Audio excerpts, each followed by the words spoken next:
Boss wants to call it quits, so I give them what they asked for. TLDR at the bottom. I do not consent to this story being published outside of Reddit.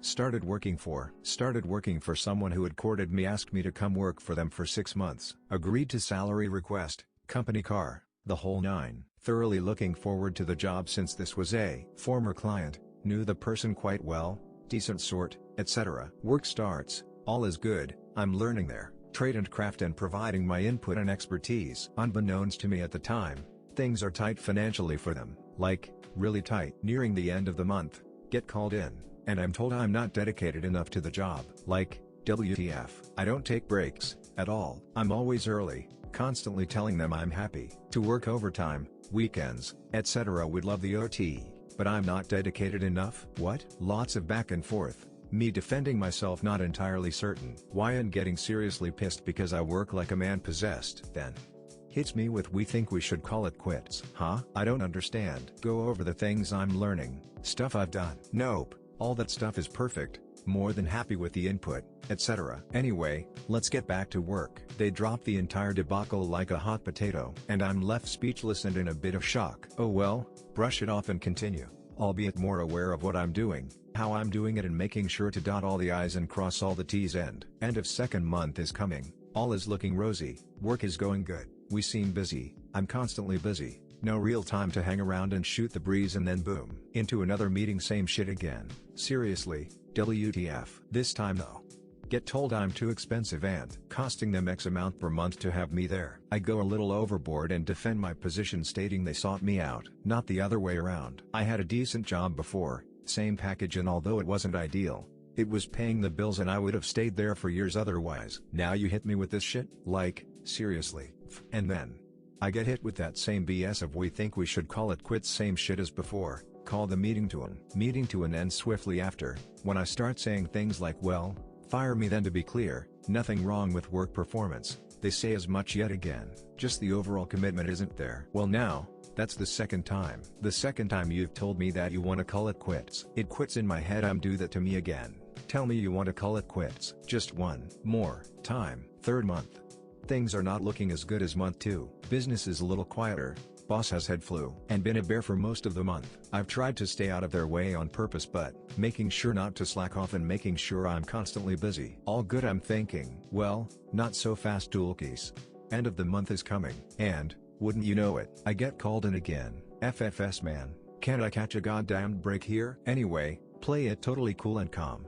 Ask where I'm going wrong, what else should I be doing, etc. Nope, just the overall commitment. Keep in mind, at this point my work ethic has not changed, my actual work is top notch and there really is nothing to complain about. Although, I had been off sick 2 days in the month and something else happened that caused me to be off work, but totally legit and with the blessing off boss. Velp, those are now held over my head. Off too many days, end the meeting, go home after seeing a doc for my ailment and return the following day. Call boss for meeting to clarify the main issue, as boss still has not explained or told me what they mean by commitment not fully there. Boss states you don't come into work on weekends or holidays.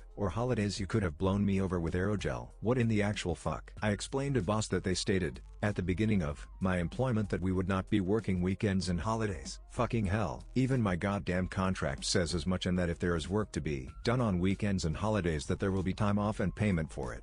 I also explained that they said they were totally okay with me being off ill and for the other issue. Nope, we should call IT quits. Boss fucks off because boss is pissed, upset, throwing a tantrum. I dunno. Need boss to advise on particular part of a rather important, rather expensive step in the process of the job I'm currently working on, but nope, I'm ghosted. Stick around for 2 hours because I'd like to finish this shit before I tell boss I'm complying with their request, but nada. Boss isn't answering calls or messages, so I bounce off to home. Remember how I said earlier that the third time would be the last? Well, boss calls a while later, acts as if there is nothing amiss. WTF. Get into it again over the phone. Tell boss I'm taking them up on their offer. What offer?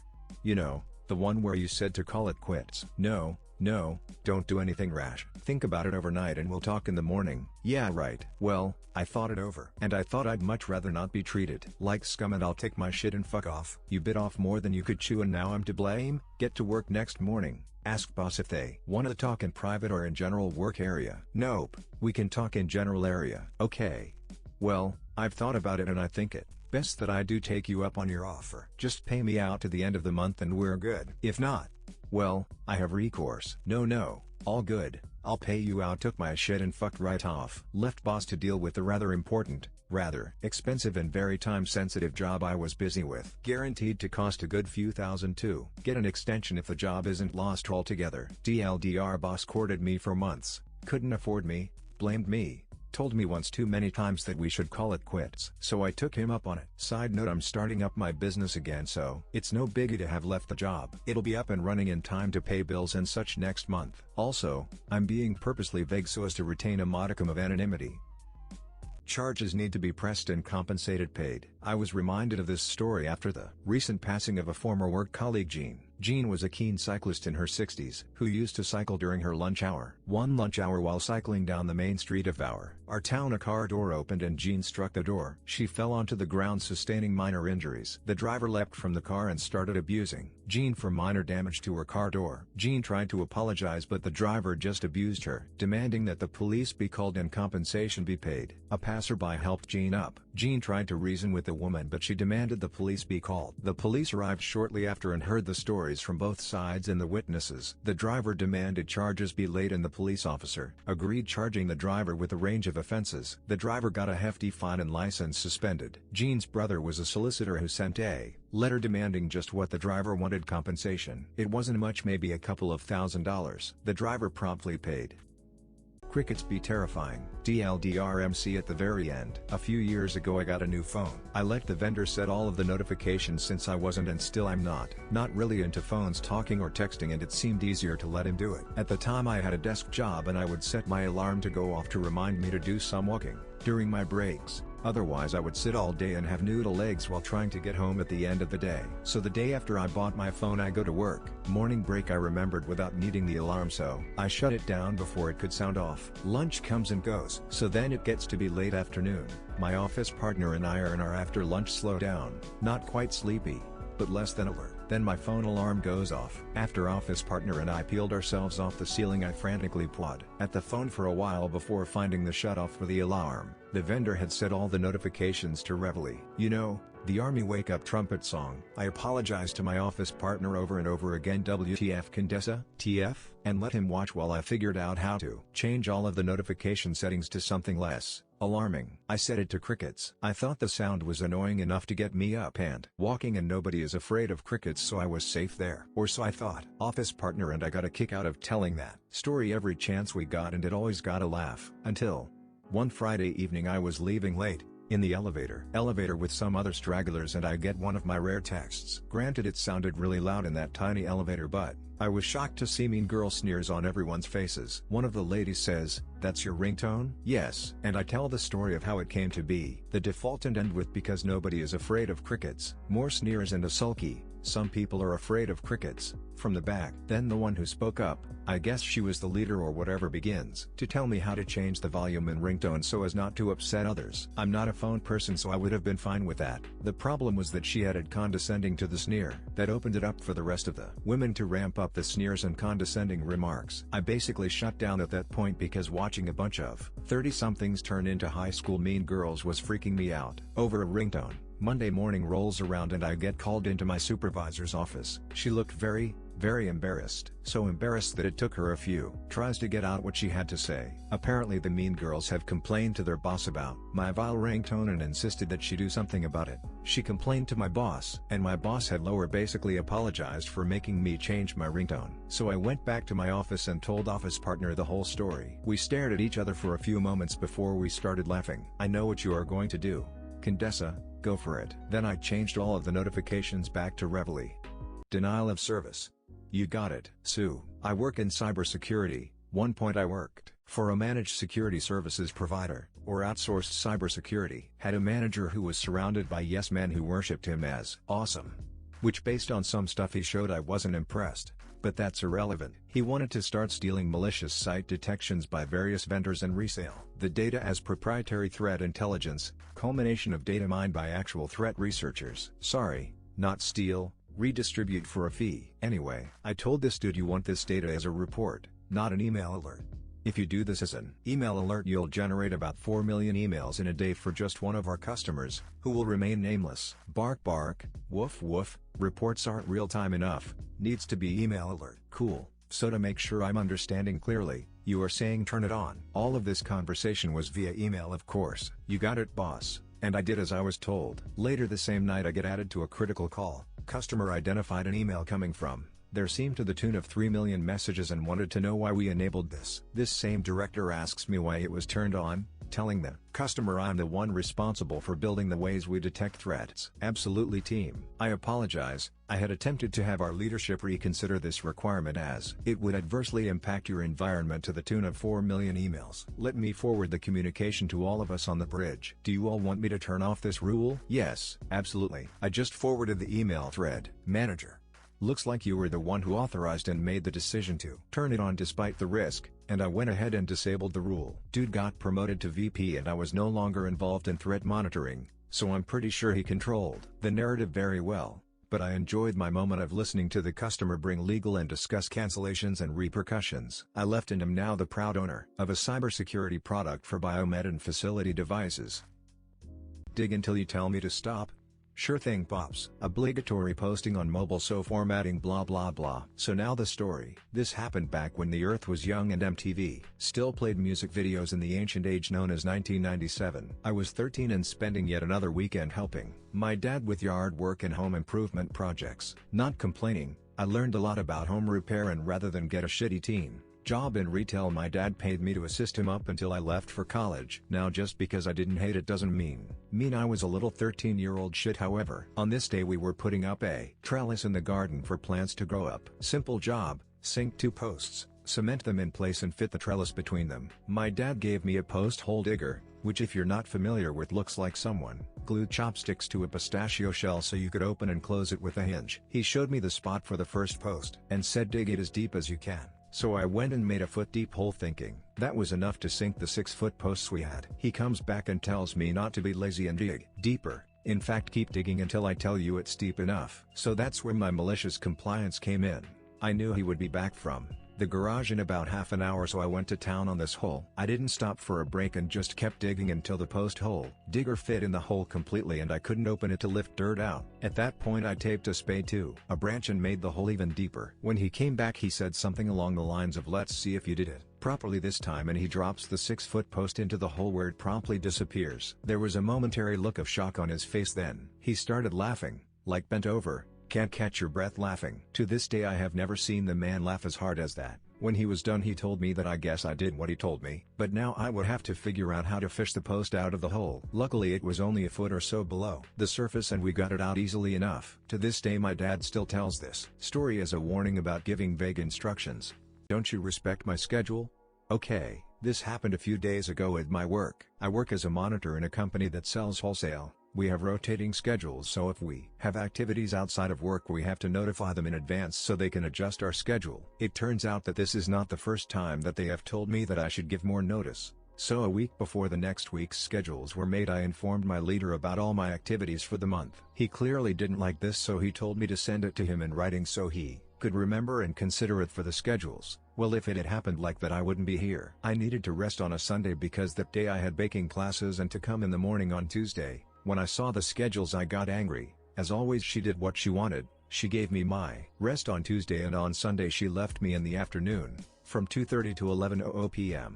My baking class was from 10:00 a.m. to 5:00 p.m.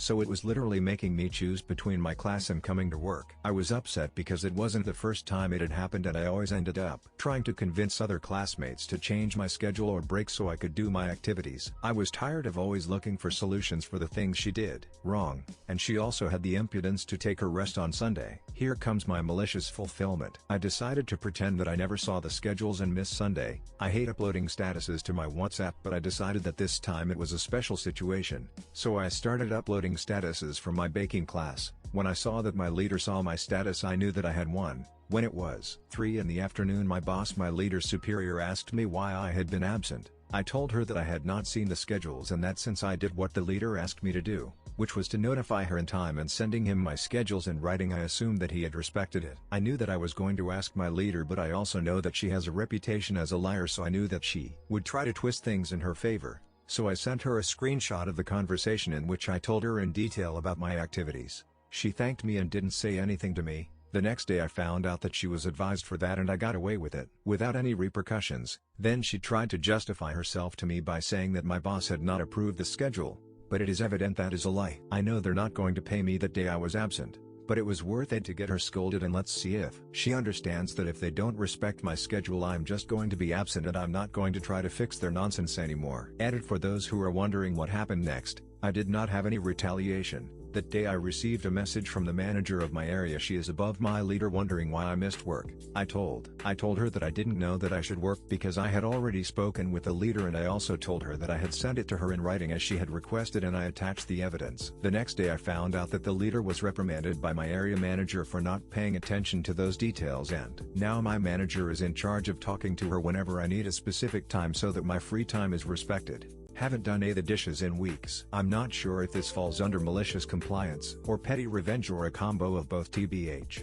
But anyway, I'm a college student with roommates who love to use my stuff, even though we had a roommate agreement and I basically said ask first if you'd like to use my stuff. That lasted a week because apparently they think if I let them use my stuff once it gives them permission to do it all the time. I noticed one roommate in particular had taken a liking to my frying pan and mugs. Specifically, these are 4 identical glass mugs. One day I was doing the dishes and was in a rush to get somewhere and noticed there were 2 of my Mew in the sink. I went to the girl and said something along the lines of, "Hey, if you're going to use my mugs, please clean them." Then she said okay. I left both in the sink after doing the dishes I used. I come back after a weekend at home to find those 2 mugs still in there, with coffee from 3 days earlier marinating in there and another one of my cups in there. I talked to her multiple other times in the following weeks about how if she plans on using my stuff she shall clean it. Once I realized this stuff was not being cleaned, I decided, well, if people don't wanna clean my stuff that they use, why on earth should I clean my stuff that I use? So I stopped doing my dishes. Funny enough, 3 days later this girl nagged me about doing the dishes, so I said then do yours. And she said that there were none of her things in the sink. I responded with the fact that all 4 of the mugs she has used are in there in my pan.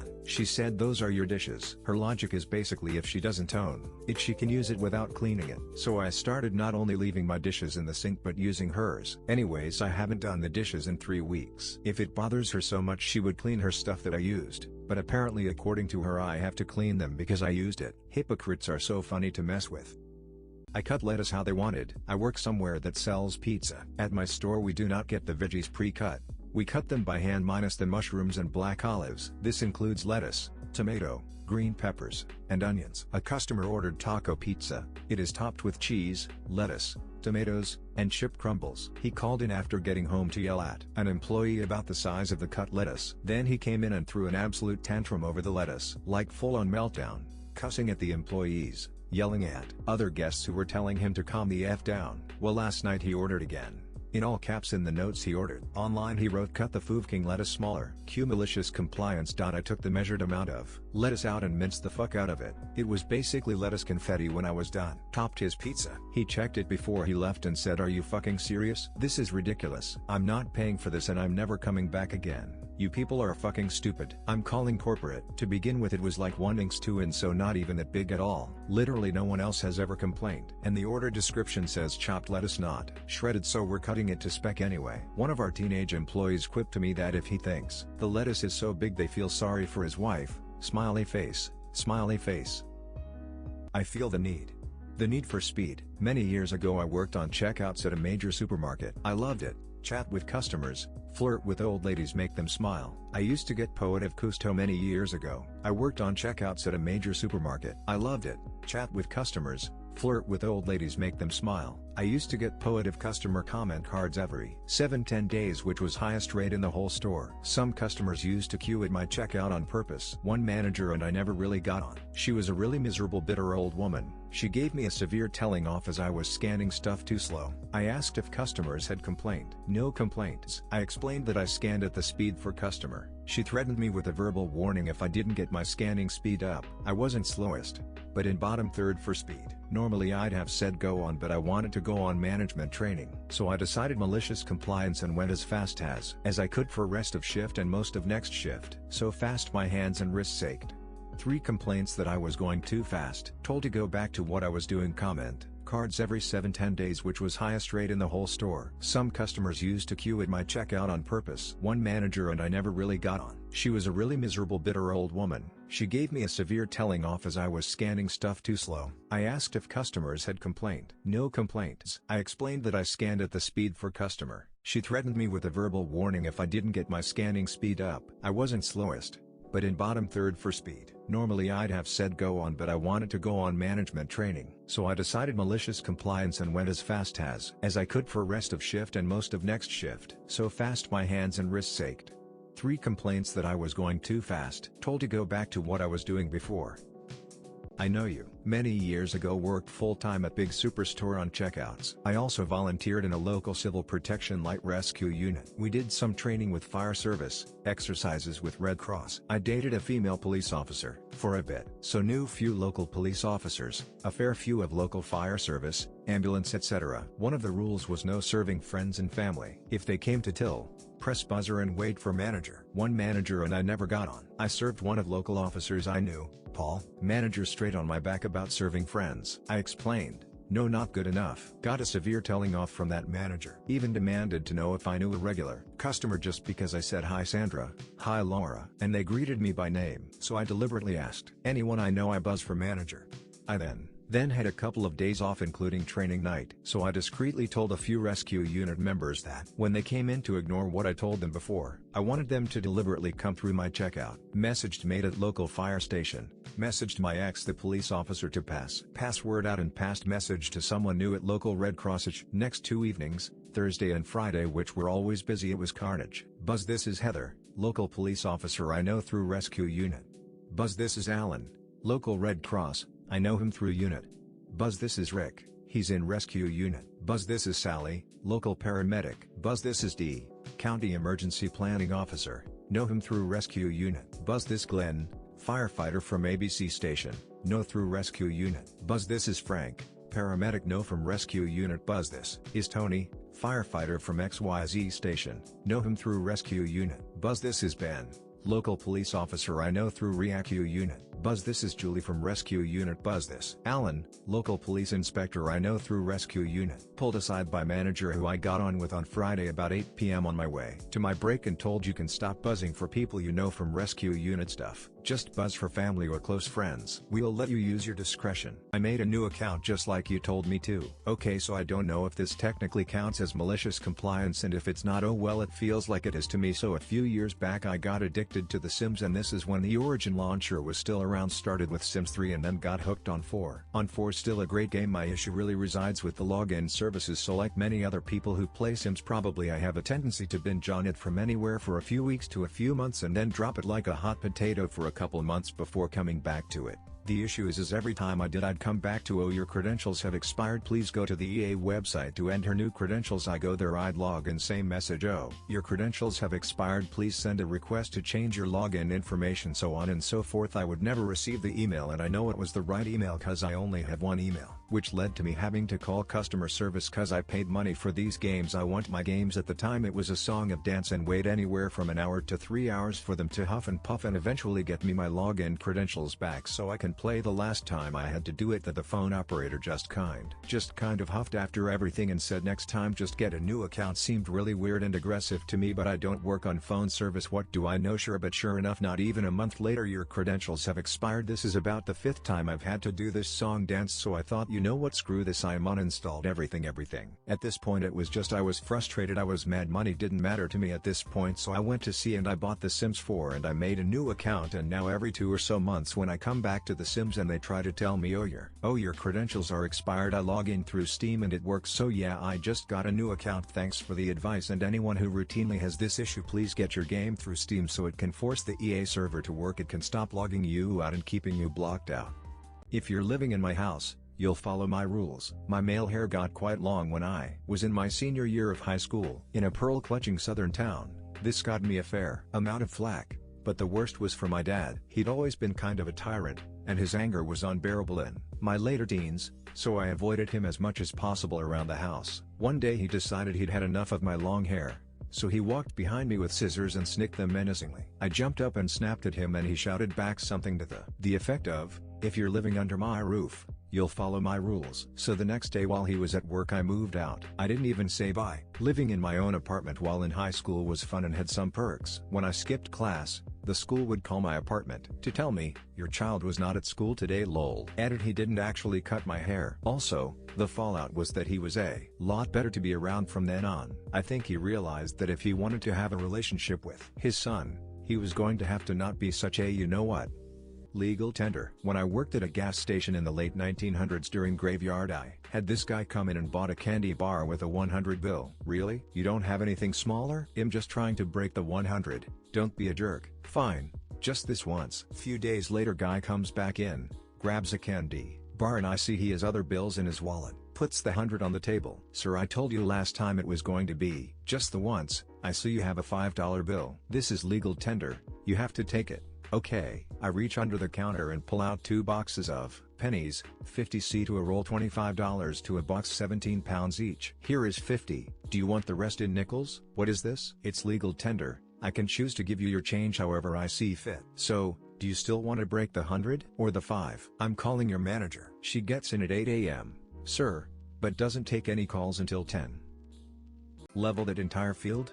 You got it, Lieutenant. Story from my grandfather's time in the RAF. He was a heavy mechanic transport officer, worked around a lot of heavy machinery and did maintenance on runways. He was assigned to a base on a Pacific island somewhere and he was working on a bulldozer in one of their maintenance sheds. An uppity just out of Duntroon lieutenant walked up to him and demanded that he level a field with the bulldozer as they were preparing for an exercise. He told him to level that field and level every goddamn thing on that field. My grandfather replied that he wasn't trained in the use of the bulldozer, he was just repairing a part on it. The lieutenant snapped back and said, "A commanding officer just gave you an order, now get in that bulldozer and level that field." Pop though, fuck it.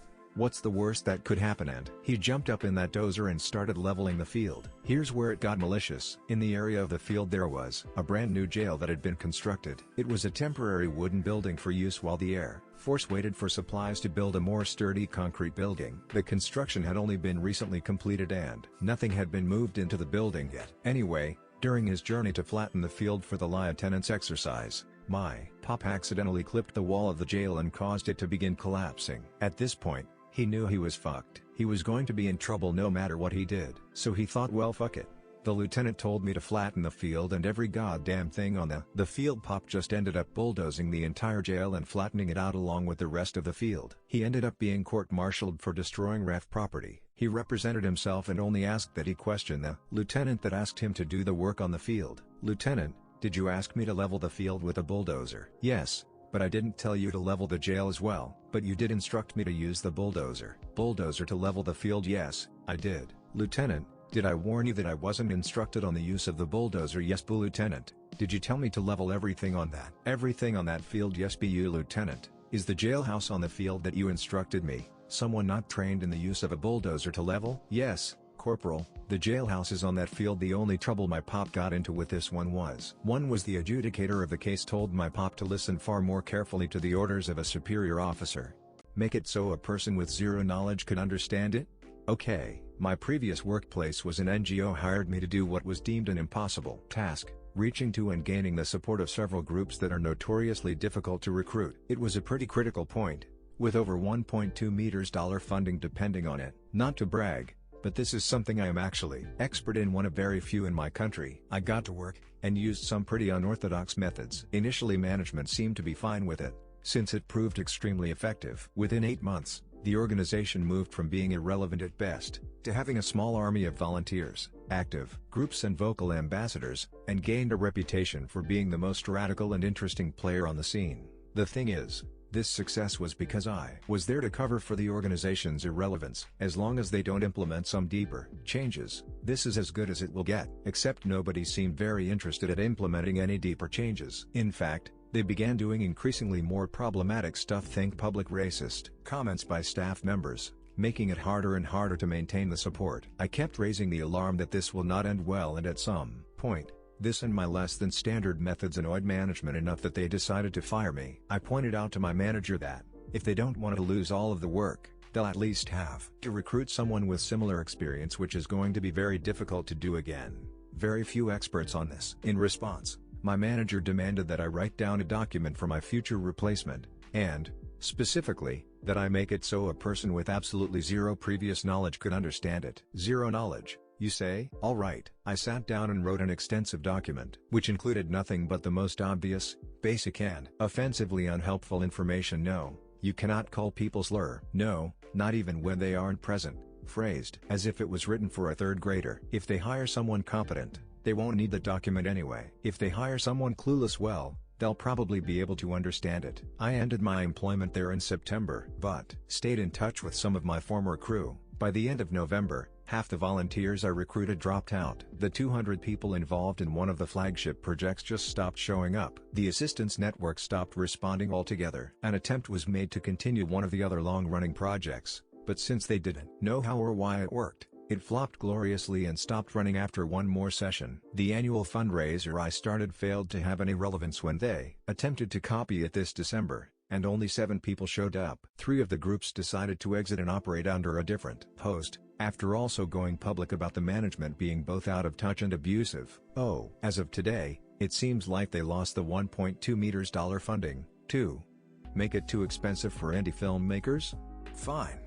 Watch Paint Dry. Paint Drying is a 2023 British experimental protest film that was produced, directed and shot by Charlie Shackleton. He created the film in 2016 to protest against film censorship in the United Kingdom and the sometimes prohibitive cost to independent filmmakers which the British Board of Film Classification's BBFC classification requirement imposes. The film consists of 607 minutes 10 hours and 7 minutes of a static view of white paint drying on a brick wall. Shackleton made the film to force the BBFC to watch all 10 hours to give the film an age rating classification. He initially shot 14 hours worth of footage of paint drying in 4K resolution and opened a Kickstarter campaign to pay the BBFC's per minute rate for a film as long as possible.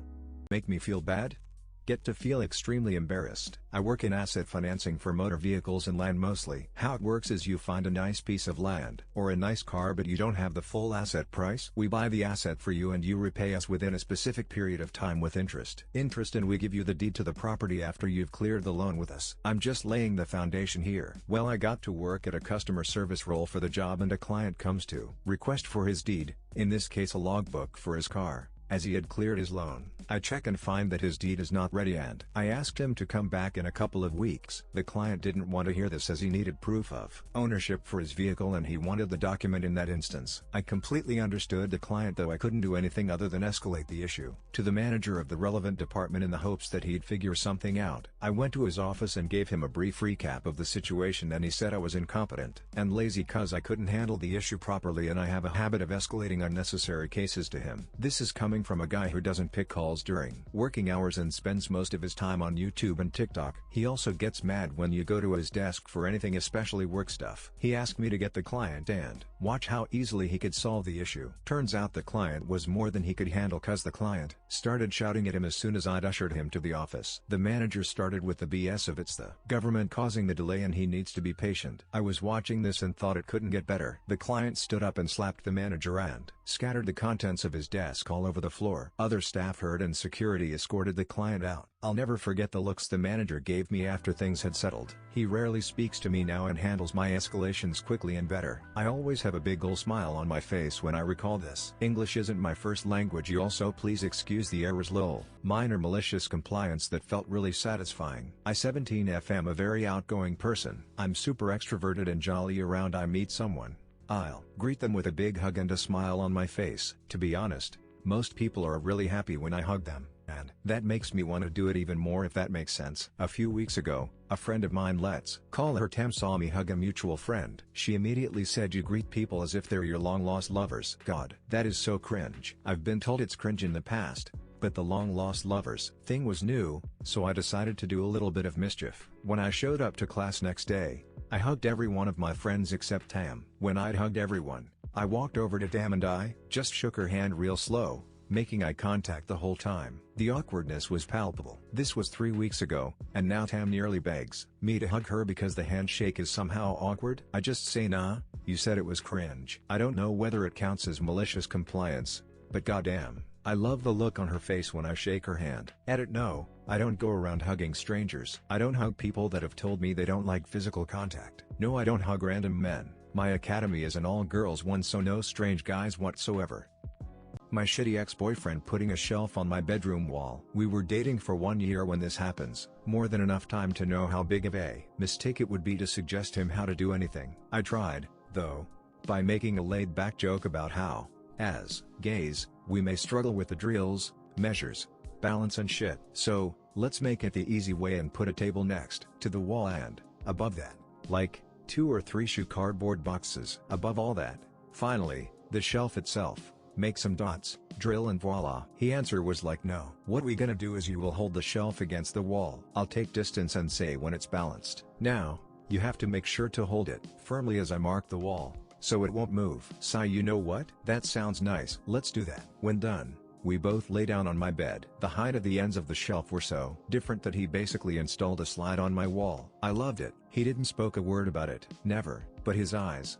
He couldn't take his eyes off the wall with a disappointed look. The whole thing was so serious for him, I can only presume that he slowly managed to make his house our main meeting place. I kinda let his house be the only meeting place at some point. He was suffering and he had immaturity for us both. You know what I mean? Update: some people were being kind and spending their time rebutting some criticism that was more like insults. In order to make it clear that even to these nice people I may have failed to make myself clear, I used ChatGPT to correct my text and preserve the meaning of the story. I did this so that anyone could draw their own conclusions if desired and stop spend each other times. All updates are 15 hours after original posting. All were motivated by the nature of the comments that occurred during this period. Update 1: before the actual modification, Chat explained my post very well. Me read the following text and wait for instructions. Copied and pasted the content of the post. ChatGPT on requested: you've shared a piece of personal narrative that seems to delve into a relationship dynamic. It's written with a mix of humor and introspection. From what I gather, you're reflecting on a moment when you and your partner attempted to install a shelf together. Despite your suggestion for a more unconventional method, your partner insisted on a traditional approach, resulting in a somewhat comical outcome with the shelf ends at different heights. This incident seems to symbolize a larger issue in the relationship, perhaps indicating a struggle for control or differing approaches to problem solving. The narrative suggests a shift in dynamics, where your partner's seriousness contrasts with your more easygoing attitude. This difference might have led to some tension, with your partner seeking control and perhaps feeling a sense of disappointment when things didn't go as planned. The fact that he didn't speak about it but couldn't hide his disappointment suggests a communication barrier or emotional tension. Your decision to eventually gravitate towards meeting at his place could reflect a desire to avoid conflict or to accommodate his preferences, even at the expense of your own comfort. There's a hint of resignation or acceptance of the situation, tinged with a sense of understanding for his struggles and immaturity. Overall, it's a glimpse into the complexities of relationships,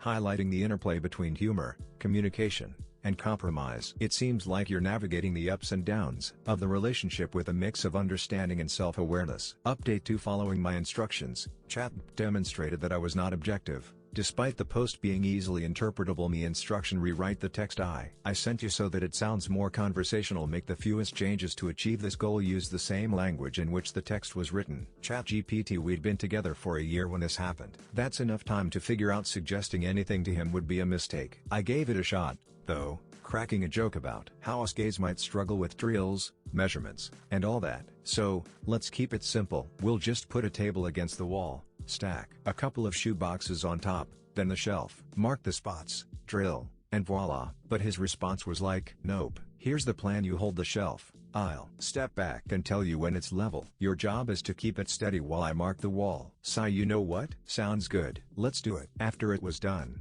we both flopped on my bed. The ends of the shelf were at totally different heights, like he installed a slide on my wall. I thought it was hilarious. He didn't say a word about it. Never he did. But his eyes. He couldn't look away from the wall, disappointment written all over his face. It was such a big deal for him, I guess. Eventually, his place became our go-to spot. I kinda went along with it, letting his place be the main hangout spot. He was struggling, and we were both kinda immature, You know what I mean? Update 3. My interpretation of what may have caused confusion in my writing. ChatGPT assisted once more, correcting words that were mine to prevent more confusion. As I explain, it's kinda strange. Strange to realize that when ChatGPT analyzed the text without instructions, it interpreted and described exactly what I wanted to convey. Specifically, it assumed I was the reasonable one and noticed the silence from my ex, suggesting he might be an over-controlling person.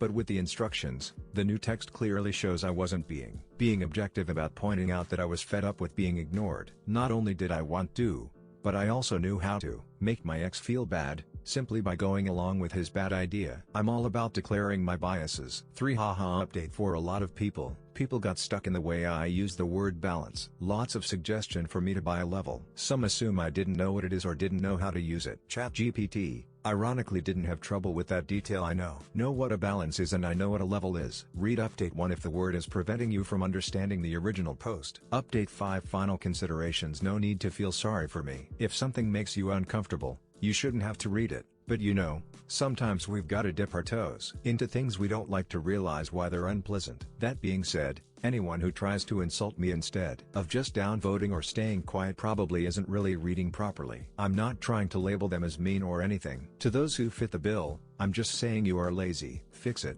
No point in doing the assignment. This happened in 6th grade. I had a social studies class that assigned several reports. I was kind of taking the year off, so I didn't hand any of them in. Finally, they threatened me with summer school, so I decided to go in after school and finish everything up. I was on fire, knocking reports out. I came down to the last one and I approached the teacher to explain the requirements to me. She said, "You probably won't finish it, so why should I explain it?"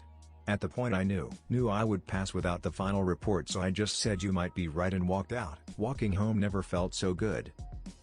Malicious complaints to an engineer. I work in the engineering department for a government contractor. While I myself am not an engineer, I work closely with them, and I'm very familiar with their love of sarcasm and malicious compliance. This story takes place earlier this morning. I had to submit something that I'm working on to the electrical engineers for their input on it. Many things in this job are very particular on wording, so to make sure that it was going to be processed, I asked the power engineer or work leader if the form had to be titled in a particular way. His response was that I could literally write anything in there and it would be accepted. Crucial background information is that the official ASME abbreviation guidelines for the word analysis is anal. Next thing he knows, he's getting the email from me with the power analysis request saying, "Hi name, can you give other engineer this power anal for me?" He regretted telling me that I could write anything in the title line, but he did. Skyped me afterwards and said that he almost fell out of his chair laughing at the title. Pained? Okay. Have a small house in a Hoa community. Most of the rules are basic and hardly enforced. However, we got a self-appointed president who did his things his way. We eventually got a lawyer involved and got him out. However, one time he started saying we needed approval for everything, which was incorrect. He even said if we paint our house we need approval. So had the house pressure washed, which left paint flaking on the foundation. He sent me a letter, so I painted it black. He sends another letter, not an approved color. Looked at bylaws and there was no mention of color, so I left it black. Painted the door lime green, and shutters pink. He sends another letter. My lawyer sent a letter. After the president was ousted, I painted my house back to nicer colors. My friends helped me both times, so other than a case of beer and a few gallons paint, I wasn't out anything. Put me on the alarm notification list but don't give me any guidelines?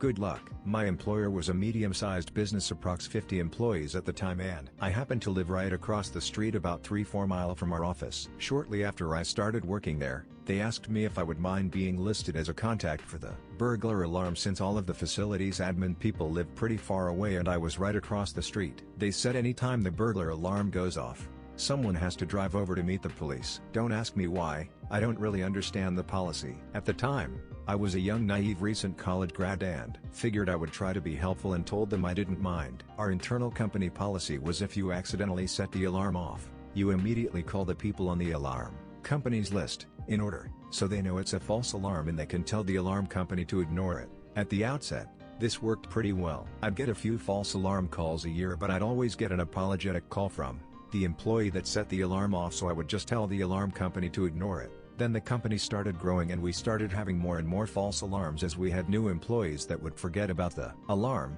and then we started having employees that would ignore the policy and would just leave after setting the alarm off without notifying anybody. After I got wise to this, I started telling the alarm company to ignore everything even if I didn't get a call because we started getting charged false alarm fees and I figured there was a 99 chance it was a false alarm. I figured we shouldn't waste the time of the police or waste company money paying false alarm fees. I brought this up in a meeting with our COO and they shit a brick and insisted that we couldn't ignore alarm events because what if someone really did break in and somebody was working late? They could be at risk. So I said, okay, staff need refresher training because they aren't following the policy to notify me of false alarms, so we're going to have a ton of police dispatches for false alarm events. COO minimizes the issue and insists the current policy is fine and no retraining is necessary, so cue malicious compliance. Anytime I got an alarm call without someone notifying me of a false alarm, I followed the policy and had them send the police. There were 2 or 3 false alarm calls where the police showed up, found nothing, and sent us a bill. The very next call, I sent the police like the policy said, and right as they were pulling up, they saw a vehicle pulling out of the parking lot and chased it. The employee that got chased? Yeah, it was the CEO. In addition to getting chased, he ended up getting cited for speeding as well. The next day, COO tries to pin this on me like it's somehow my fault. To which I reply, I just followed the policy you gave me. The next day the entire company went through refresher training on alarm procedures and I was taken off the alarm call list. I count it as a win. X200B X200B. Ride my hot-headed horse full speed at the jump? Okay, what do I know?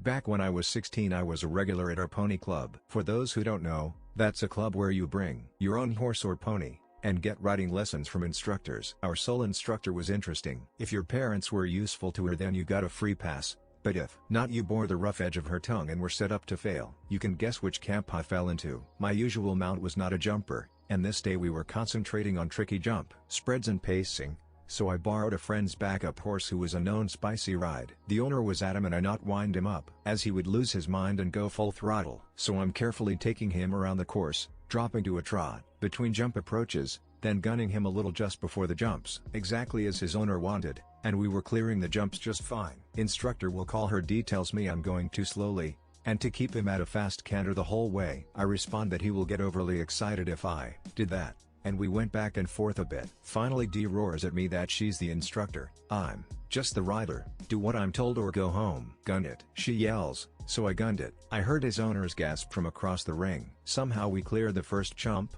turned, and instead of steadying for the second jump I let him go for it. He absolutely went for it. We had no chance with the second jump. We were going too fast for him to judge take off, so we hit the jump literally, and cartwheeled. I flew over his head. His front hoof came down on top of my riding helmet, slid down the front, taking off the visor and the very tip of my nose. Concussion for me, a destroyed helmet. The horse was fine if a little spooked, and Madam's expert opinion took a hit from the horrified parents and students watching. I told you he'd lose his mind if we gunned it.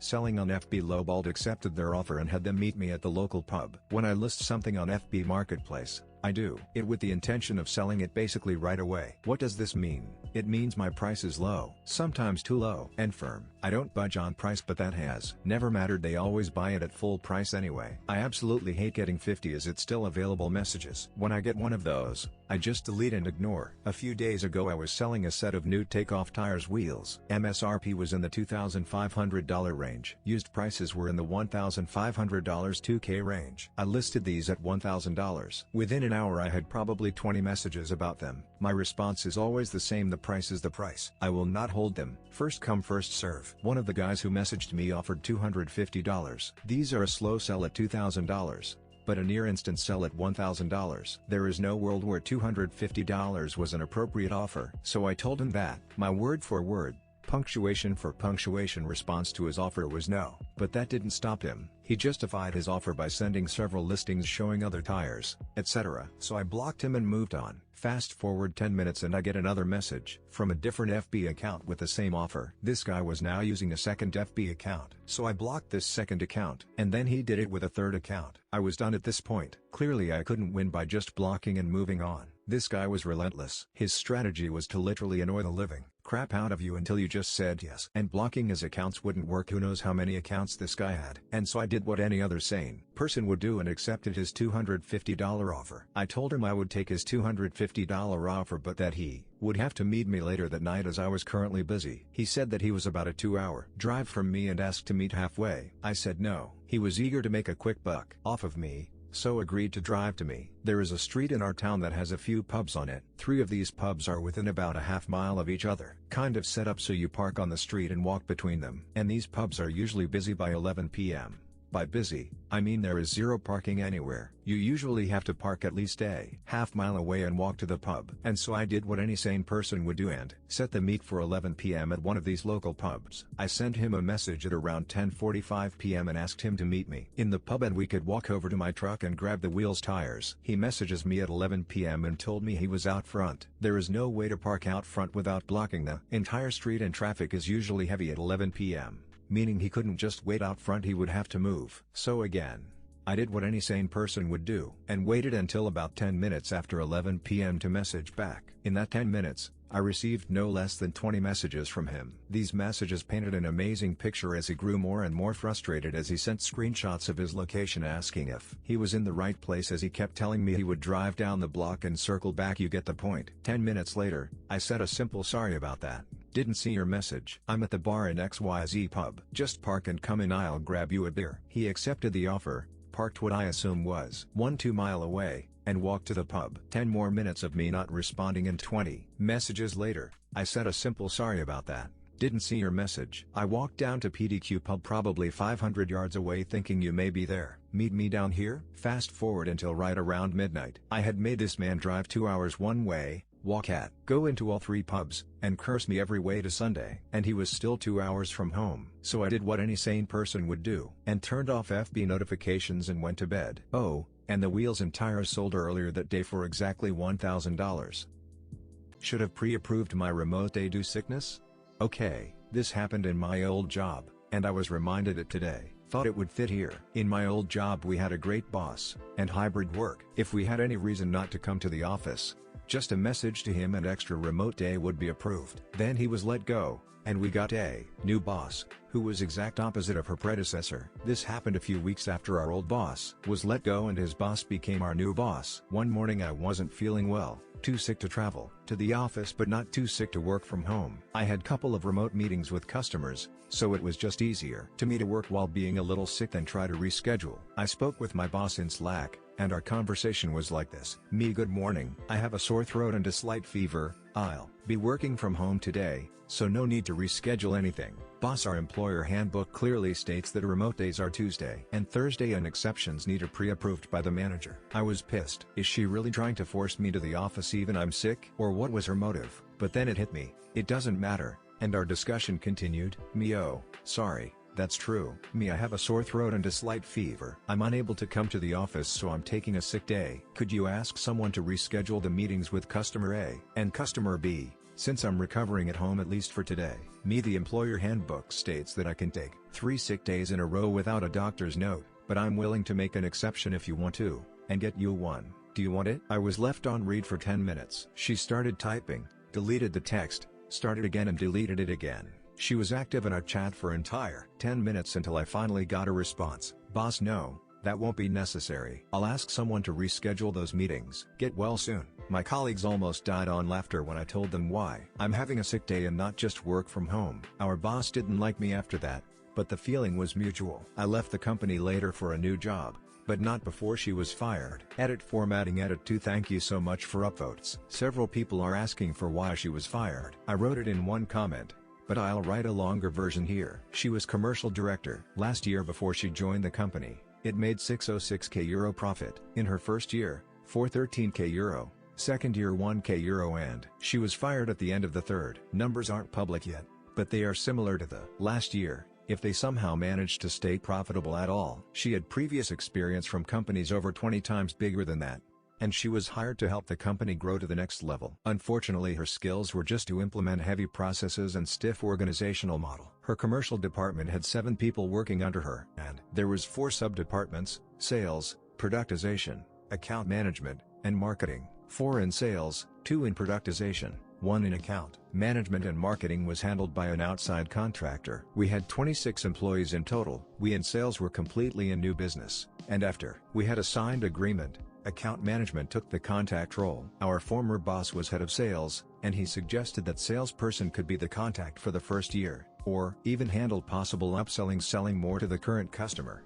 but the commercial director didn't even let him finish before said no. So the company lost a lot of money when not doing the upsell. It's pretty common that companies start with a small deal with a new software and expand the use step by step. For some reason this wasn't an option if the customer didn't specifically ask us to provide more licenses. She was there before I was, but during my time she focused on standardizing the sales process, which led to us losing the sales and bringing in less money. For example, we couldn't modify text in proposals for the customers without asking a permission from productization, and even after that only marketing would be allowed to make changes. And this was even in situations where the customer didn't want some feature our product had. We couldn't even remove the text about it. I once counted that my proposal introduced 11 features, and 9 of them were completely irrelevant to the customer. 2 of them were something that the customer had explicitly stated that they didn't want those. This was a software, so it had some features customers didn't use, but they didn't affect the pricing, so it didn't matter. It led to situations where we heard from the customers that we focused in completely unrelated things,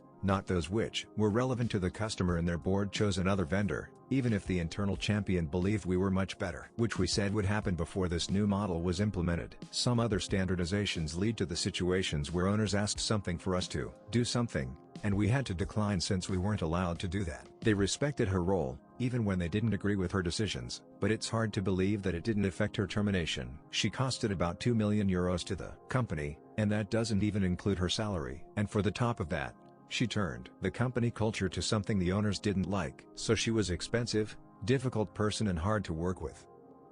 Threatened to sue me? Go for it. First time posting here, had a hard time deciding what subreddit to post this story to. Please let me know if this story is more appropriate somewhere else. Also, English isn't my native language, but here goes. Backstory. I have a 5-year-old daughter with my ex-wife. We broke up about 2,5 years ago. We had some ups and downs during our marriage. We never argued or fought per se, but we did negotiate a lot with strong emotions and opinions. Yet, we always managed to find some common ground to stand on together. That's why it kinda caught me by surprise when she told me she wanted a divorce. I cried for a couple days, went fishing, and then started planning on how to figure things out. Because neither of us had enough income at that point to keep our car and our house, we agreed that I should take care of selling the car and she would get a realtor to start selling our home. Well, turns out I had to do both. Anyway, we had more debt than money, and she tried to leave all the debt to me while she would start from a clean slate. I wouldn't let her, and I made sure everything we owned and every bit of debt would be split evenly. We agreed that our daughter would live with both of us, splitting the time evenly as our daughter had the right to having 2 parents. We promised each other to act civil. This didn't last long. We also had agreed that since our salaries were pretty even, neither of us would pay child support. We also agreed that she would take care of buying most of the clothes etc. for our kid, since she would get the child benefit, about €100 a month here in Finland, paid by the government to support raising offspring. After the breakup, she started mail ordering new furniture for herself, even before she had found a new apartment for herself. Kinda obvious, but she really didn't have the money for it either. 2 weeks later, she moved out. A week later, I heard from our kid that she had a new man.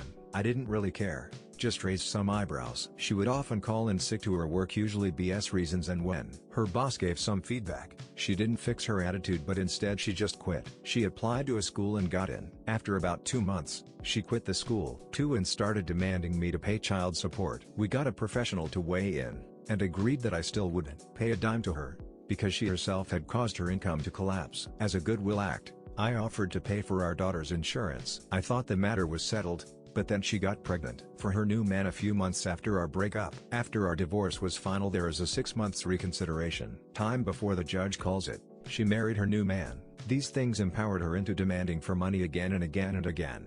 So now that you know what kind of person we're dealing with. The case last fall, she yet again demanded money to support our kid. She was working again, and I knew she used our kid as an excuse because she had expressed envy towards my ability to control my finances to a point that even when I had the same amount money, I could eat in restaurants etc. I told her that if she needed child support for legitimate reasons, I would of course help, but all the expenses would have to be calculated properly to know the right amount she would need. Instead, she demanded I would pay her €200 a month and she would take care of all the expenses regarding our daughter. She didn't have any real reasons for the demand, other than her need for control. She had always been someone who wanted to have the last say in things. On top of her demand, this time she threatened to sue me if I didn't pay her. I pretty much laughed at it, until I got a message from her lawyer. At that point I messaged my ex telling her from now on I would only discuss this matter via our lawyers and started looking for a lawyer myself. During the next couple months things started to look really bad for her case. After getting the papers from the court, I noticed her case was based on false data. She and her lawyer hadn't asked for my income and expenses before they sued me, and she had estimated my income to be a lot more than it actually was. Also my expenses were estimated to be smaller than actual. At this point I messaged my ex and asked if she's sure she doesn't want to settle. She didn't, so I decided to go with some malicious compliance and didn't try again. After we both calculated every income and expense of both parties with the help of our lawyers, I and my lawyer confirmed that she had enough money to raise our kid. Not only that, it turned out she actually had more money than me for it monthly income minus living costs, medicine etc. etc. I burst out laughing at the absurdity of her case, even more so when she tried to twist things to her favor by sending false evidence to us and the judge, which we noticed instantly. A couple days go by, and my lawyer calls me. She had gotten a call from my ex's lawyer, saying he had noticed my ex is lying and the whole case is based on lies, and the lawyer wants to settle. It looked like my MC wouldn't go through, until my lawyer got a message that for some reason, they won't settle after all. Game on. The judgment. We went to court. The judge was annoyed but composed. He asked my ex's lawyer about their demands. The lawyer started by saying first I'm going to tell a bit of the backstory. And the judge cut him off, telling him to just state the demands. After a few seconds of silence, the lawyer told the judge no demands. The judge was both dumbfounded and livid, asking then why are we here? To which my lawyer said something along the lines of that's what we're asking too. Then the judge asked my ex's lawyer to be clear, didn't you want to settle? And the lawyer sheepishly told the judge that my ex wouldn't agree to settle. They were so embarrassed, it was so glorious, like some kind of divine karma being served right at my Karen of an ex. The judge ordered us to go to a meeting room for 20 minutes and to come back with a settlement agreement. Because she had more money, we negotiated that she would pay for our kids' hobbies, insurance etc. to compensate for the difference. The judge verified it, and my party left the courtroom very happy. My ex on the other hand, was balancing between being angry and embarrassed. The fallout. A couple weeks ago my ex demanded that we would make changes to the schedule on how our kid would swap homes. I declined, saying we have an agreement. She threatened to sue me, to which I just reminded her about the last time she wanted to get what she wants by suing me, asking if she really wants to do it again. She got mad, and I just ignored it. About a week ago she sent me a message saying that she had a fight with her husband.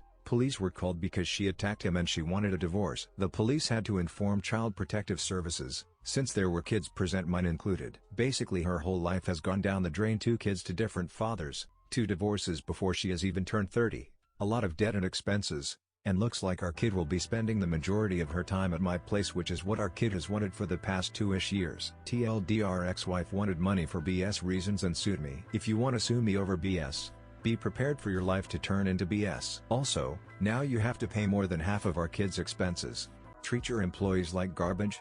Enjoy an extra 100 emails a day. I'm finally leaving my toxic job for a better opportunity. My narcissistic boss treats everyone under her like shit, and is generally rude, condescending, and miserable to work for. We work in a field where we are constantly bombarded by salespeople, many of whom are extremely persistent and borderline rude. I sometimes get over 100 emails a day from such salespeople, not to mention phone calls, but I have specific rules set up in my Outlook so that they mostly go straight to my junk folder. My boss is not so good at Outlook or technology in general, so she does not know how to do this. She would often scream at me to find emails for her because somehow she could not even figure out how the search function worked. When I resigned, she told me to notify every representative I am regularly in contact with that I am leaving and that she is the new point of contact until they find a replacement for me. I've spent the last week providing each and every salesperson with her email and direct dial. Good luck getting rid of those.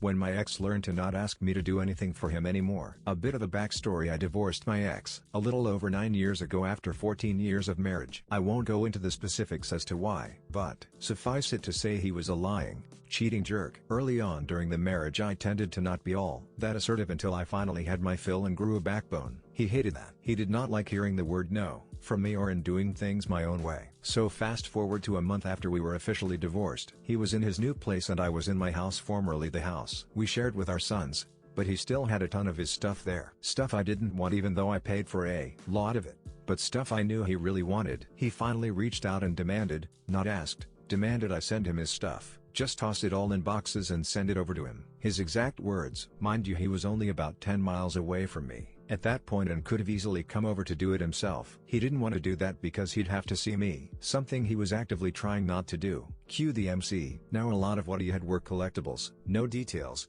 but some of it was fairly expensive and fragile. So I did as he asked. Correction, demanded. I tossed it all into numerous boxes. Now some of the truly expensive items, I did take great care in packing them, only because I knew my sons would probably eventually want them, but for the stuff I knew my ex really wanted and care a lot about, nah, I just tossed it all in a box without a care in the world. Now I did inspect everything and, while I just dumped them in boxes, nothing was damaged by me. I also took pictures of it to prove it. So once I closed them all up, I told him to either to get his ass over to pick it up or get someone to do it for him. He got someone to do it. Now I was not at the house when this person picked everything up, but my sons and sister were. They did not know how everything was packed. They only showed him the boxes. They told me that the person who picked up the boxes quite literally just tossed them into the back of his pickup without a care in the world and then sped away. Later that night I got a call from my ex, who started calling me a bitch for destroying all his stuff. I told him that everything was fine before I closed the boxes up and I had proof of it. I then said that maybe next time be a bit nicer to me when making requests and reminded him he demanded that I toss it all in boxes,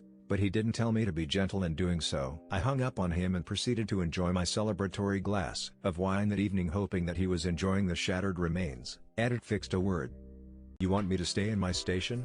Okay. I worked as the lead cook in a very busy restaurant, 50-75K weekly. My boss would write who's working with station and generally we follow this. My station is the dead center of the line, so the expo and anyone asking for anything look to my station for everything. They don't ask the respective station for what they're looking for, they come to me. I've been noticing everybody else gets to switch their stations and rotate daily. I usually don't mind or care, but after 9 months it got a little tiring. Someone asked me if he could train in my station and I showed him the ropes and he became damn near as good as me in it, so I let him take the ropes on a Saturday night and he did just fine. Fry side wasn't doing too hot and I went over to help him. In the process, my boss came over and freaked out to see one of the new guys on my station. He didn't look too happy about it. He called for a meeting the next day, saying that we all have to stay in our station, that's final. Mind you, this new guy on my station was one of the prep guys and was just filling on the line for a week while someone's on vacation. Fast forward to service and the protein side is going down hard along with fry side. New guy peers the corner from prep to see everyone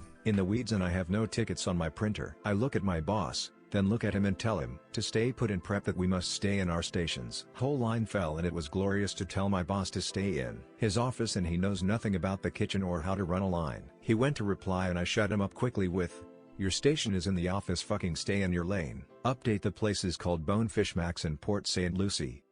You want to review every single candidate?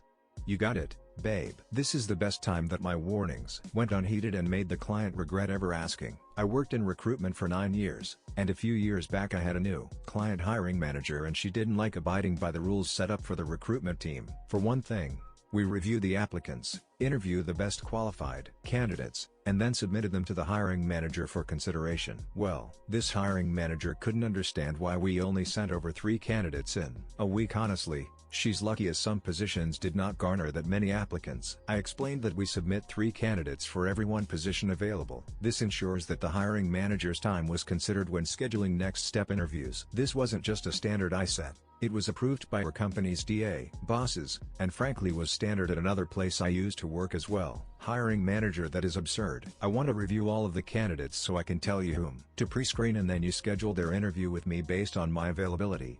But, ma'am, you have almost 100 applicants that met your minimum qualifications. I don't think you really want to devote that much time to reviewing all of these resumes, and honestly, some of them were not great. Hiring manager, are you not listening? Send them all over to me and I'll take care of it. Me, yes, ma'am. You got it. I'll send those over right away. I wrote an email to the hiring manager immediately after the call, restating the topics discussed by phone and asked, again, if she was certain she wanted all of the candidates sent to her. She confirmed I complied and forwarded to my boss with an explanation that she will take care of reviewing all applicants and my numbers were going to be skewed for the month. I did as requested, selecting nearly 100 candidates in the system and moved them to hiring manager review. Now, what this did was send individual emails for each candidate as an update to the hiring manager, and it would ping her email every 3 days that they weren't reviewed. I smirked, knowing what was about to happen and my rear was going to get chewed out in about a week, but it felt really good because I knew I was right. 2 days later, my boss calls and says he got an irritating phone call from this hiring manager who said she never requested this, to which they responded with the information detailed in my email. She was speechless. He let her know that I would go back into the system and back up the candidate process so it would be taken out of her to-do list, and I would continue to send over candidates that were the best fit for the role as described in our processes. I never received pushback from that hiring manager ever again.